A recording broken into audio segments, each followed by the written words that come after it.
El hombre que ganó al diablo. En Durango, México, hay una antigua leyenda que habla sobre un puente que en la actualidad aún existe, y que de hecho se considera una curiosidad turística entre un sinfín de leyendas del lugar. La historia de este puente se remonta a los años de 1913 aproximadamente. Habla de que este puente se tendía sobre un canal, y los trabajadores estaban fatigados después de trabajar días enteros y no lograban terminarlo. 3 trabajadores estuvieron ahí hasta entrada la noche, y cansados de no poder terminar con el puente, uno de ellos dijo: «Ni el diablo podría terminar esta obra». En ese momento apareció el diablo, y les propuso terminar el puente antes del amanecer, a cambio de sus almas. 2 de ellos salieron corriendo despavoridos, pero uno se quedó y aceptó el reto. El diablo se puso a trabajar, y al entrar la mañana, solo le faltaba colocar una última piedra, con la cual perdió la apuesta y el alma del trabajador. Hasta el día de hoy dicen que esa piedra nadie ha logrado colocarla en su lugar, ni aún con la tecnología actual. De esta forma nace la leyenda del hombre que le ganó al diablo la apuesta del puente. El hombre que le dobló la mano al demonio.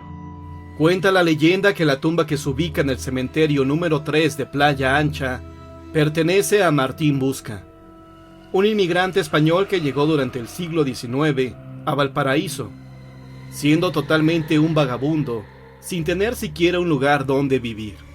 Por las calles recorre la historia de que, cansado de su situación, Martín recurrió a un pacto con el diablo, ofreciéndole su alma a cambio de riquezas. El trato era simple: una vez que él hubiera fallecido y sus huesos tocaran la tierra, el diablo podría reclamar su alma.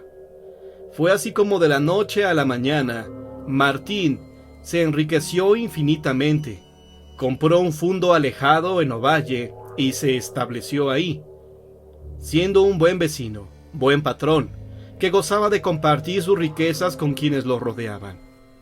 Pero sin duda alguna, que lo que no compartió con todos fueron sus planes para engañar al diablo, y que llegada la hora no se llevara su alma. Los ovallinos aún recuerdan que durante las noches podía verse una gran carroza con caballos negros, entrando al fondo de Busca para recordarle el pacto. Pero el diablo no pudo llevárselo. Ya a los 77 años de edad, de regreso a Valparaíso, Martín creó un mausoleo antisísmico, con su tumba en el centro, sostenida por 4 pies, para que así sus huesos no tocaran el piso. Y así es hasta hoy. La tumba sigue sin tocar el piso, y quienes recorren el cementerio durante la noche pueden oír hasta hoy al príncipe de las tinieblas, buscando el alma de Martín Busca. El que engañó al diablo. Todos le llegaron a tener aprecio al chico Ardilla, como le decían, a excepción de algunas beatas que comentaban su origen bastardo. Pero este chico era algo especial, muy trabajador y consciente de su procedencia, aunque no por ello dejaba que los contados malos tratos le mermaran su felicidad. Sabían en el pueblo de sobra que su padre era de buena familia, quien tuvo un desliz con una indígena, y desde que nació el joven tuvo que irse a vivir con los dueños del Apartado, una enorme finca que abarcaba desde la villa de la Asunción de Aguascalientes hasta casi colindar con el Real de Zacatecas. Ahí obtuvo el sobrenombre, y aunque en un principio no le agradó, terminó por acostumbrarse.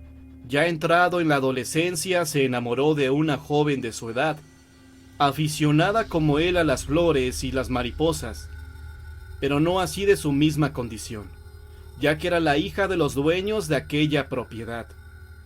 La joven había sido pedida en matrimonio por el conde de Óptala, y aunque la ardilla ya era caporal, no podía comparar sus ganancias con los bienes de aquel hombre. Cierto día era que las tierras del Apartado nunca habían sido tan prósperas, Incluso se llegó a rumorar que pronto Ardilla tendría los medios suficientes para aspirar su amor. Pero la verdad era que el padre de la joven se oponía rotundamente por la procedencia bastarda del mozo. «El caporal es un bastardo», gritaba cada vez que la joven intentaba tocar el punto. De tanta insistencia, el padre decidió enviarla a un convento, o tal vez a España, pues no se conoce el verdadero paradero de la doncella. Fue entonces cuando se dice que se apareció el diablo. Le habló como un amigo compasivo, como el padre que el chico nunca había tenido, y obtuvo de él un pacto en forma de apuesta. Jugaron a ver quién rescataba el mayor número de reses llevadas por los chichimecas al monte. El que ganara daba el alma por nada o el servicio por nada. El joven, que de inteligencia no se preocupaba, mandó clavar 1000 cruces repartidas en todas las cementeras, por las que pasaría el diablo con sus reses. Las cruces impidieron el paso. Aún así, el despiadado ser, al cumplir su parte, ocasionó un accidente terrible a los enamorados. Se dice que la joven desapareció, porque en realidad se trataba de solo una ilusión, y que Ardilla se estrelló en las rocas de un desfiladero donde el diablo lo hizo caer. Francisco, el hombre que derrotó al diablo. En un lugar del Caribe colombiano, el diablo perdió todo su prestigio. Antes, el demonio era protagonista de los relatos populares. De él se ocupaban los juglares, los escritores, las señoras que venden frutas con su palangana en la cabeza, los vendedores de fritos y los vecinos que se reúnen por la tarde a escuchar historias para escapar del calor. Tenía además una representación orgullosa y altiva.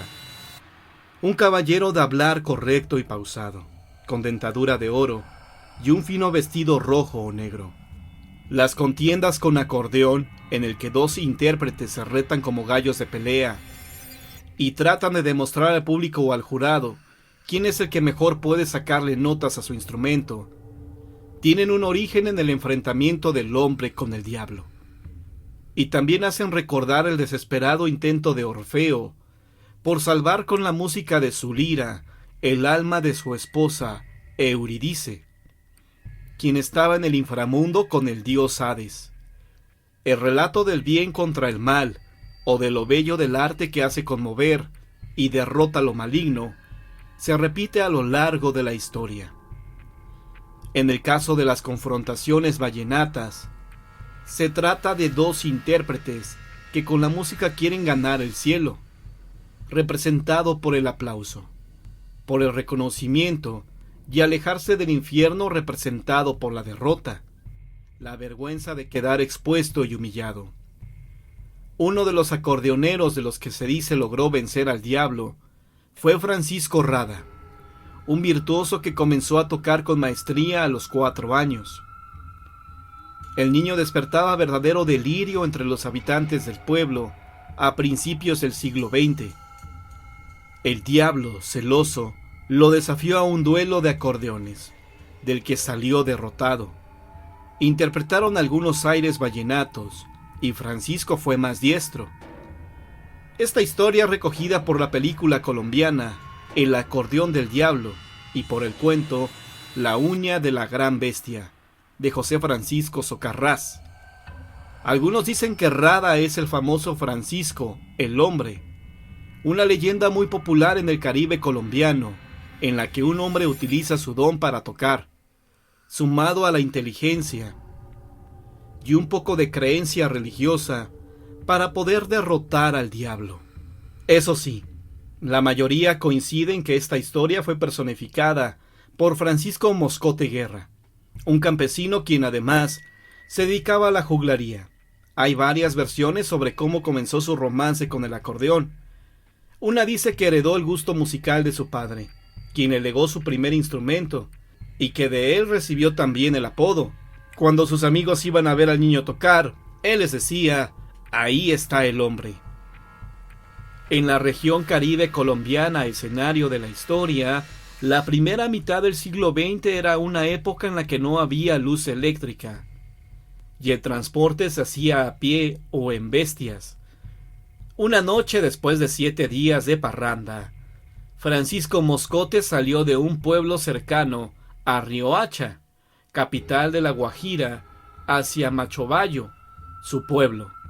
Iba en una mula para la casa de su segunda esposa, Teresa Lavete. Era un recorrido de 7 horas que él amenizaba con ron y la música de su acordeón. Además, fumaba un tabaco fabricado por su hija Lorenza Antonia. En la mitad del oscuro camino, escuchó que alguien le respondía cada melodía que interpretaba, pero con mayor maestría. Francisco Moscote no se dejó intimidar y siguió tocando con igual resultado. Cada vez se fue acercando más. Unos ojos como brasas y el olor a azufre le indicaron que estaba en presencia del demonio. Esa noche de un domingo 7, el 7 es muy importante en esta historia, porque se considera un número divino. A las 7 de la noche, Francisco el hombre entonó la melodía y cantó el credo católico al revés. Su contendiente no respondió y simplemente huyó. Moscote llegó a su casa con fiebre, sobresaltado, y comenzó a contar su historia, que se extendió de boca en boca hasta convertirse en leyenda. Hoy, si un niño en Machobayo quiere tocar acordeón, debe visitar la tumba de Francisco Moscote, el hombre que logró vencer al mismísimo demonio. La tumba está coronada por un acordeón y tiene un epitafio que dice: aquí yace Francisco Moscote, el gran Francisco, el hombre de la leyenda que le da alma y vida eterna a la música del acordeón. El diablo está ligado a la cultura vallenata. Es un ser que habita la oscuridad, y desde ahí sale para proponer tratos con los hombres o para desafiarlos cuando se siente envidioso de su talento. Francisco estaba temeroso, pero confiaba en su destreza. Sabía que el diablo trataba de engañar a los hombres con la promesa de riqueza, fama y larga vida, pero estaba envalentonado por el ron. El diablo prefiere a los ricos por su carácter mezquino, pero también puede tentar a los pobres como a Francisco con riquezas, a cambio de que entreguen su alma al momento de morir. La concepción que tiene la cultura vallenata del diablo dista mucha de la idea cristiana. Es un ser ideal que puede materializarse en forma de hombre, pero también de un perro o un toro negro. En forma cariñosa lo llaman Cuco, Balino, Lucifer, y en tono de más confianza, Lucho. La idea del enfrentamiento del hombre con el diablo está presente en muchas leyendas y ha sido tema recurrente en la literatura.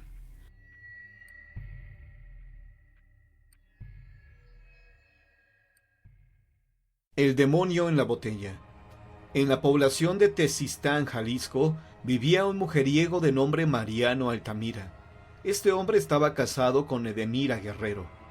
Mariano era un don Juan, pues a varias mujeres les hablaba de amor, y algunas incautas caían en sus garras. Otras simplemente lo ignoraban. Mariano era un hombre alto, fuerte, simpático. Habían pasado ya sus mejores años y no resignaba a envejecer. Tal era su proceder que cierta noche se le apareció el diablo y le propuso algo que para él no representaba ningún sacrificio: el alma de su legítima esposa a cambio de que ninguna mujer se le resistiera.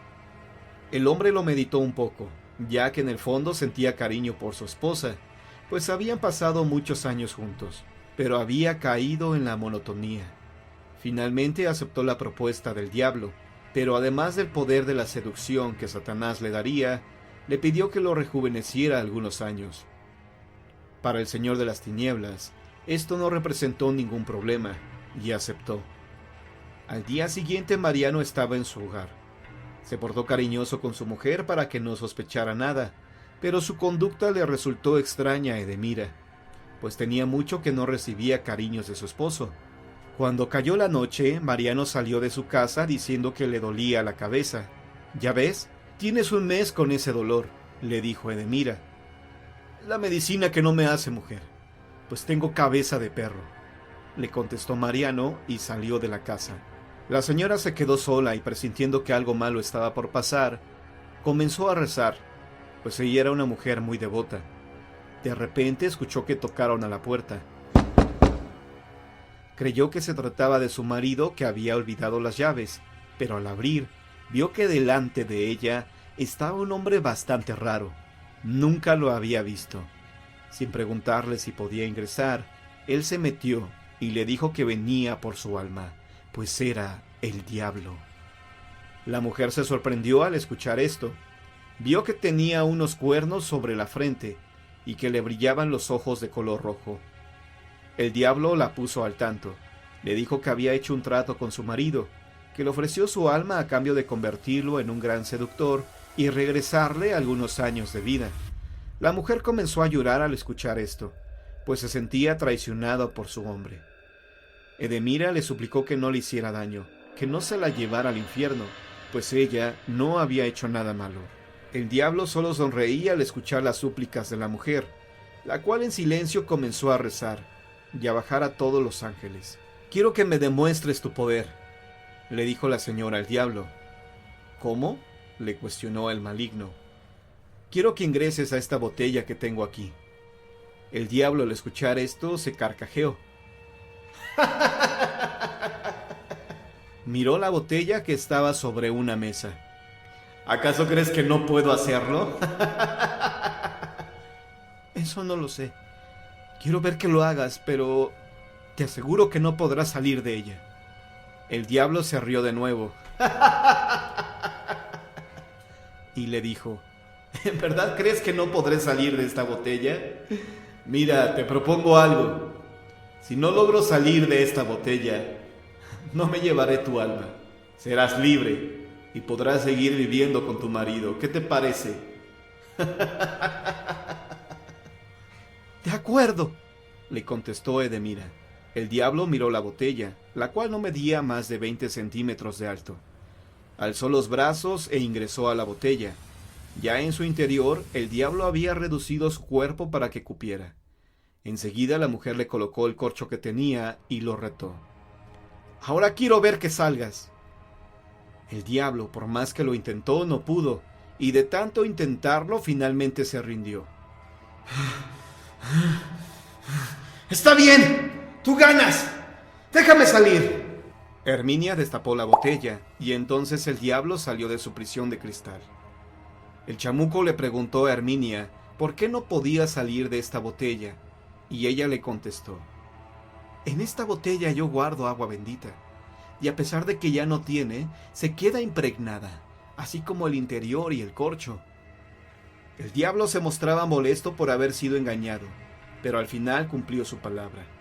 Herminia quedó libre de sus garras, y su esposo seguiría a su lado, pero con un castigo ejemplar. Mariano vio que de su casa salió el diablo a toda prisa, y creyó que ya podría regresar a la suya sin problema. Cuando ingresó, vio que estaba sentada su mujer con cara de espantada.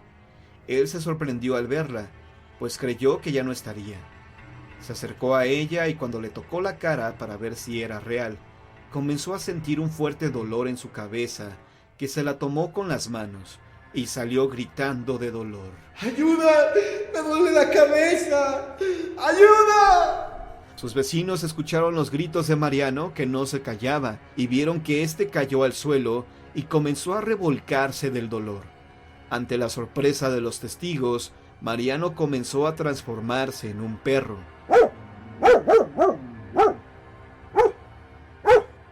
Este fue su castigo al querer dar el alma de su mujer. Herminia se apiadó de él y le daba de comer. No todas las personas del pueblo sabían la historia. Para ellos, Herminia era una mujer cualquiera que caminaba por las calles acompañada de su perro.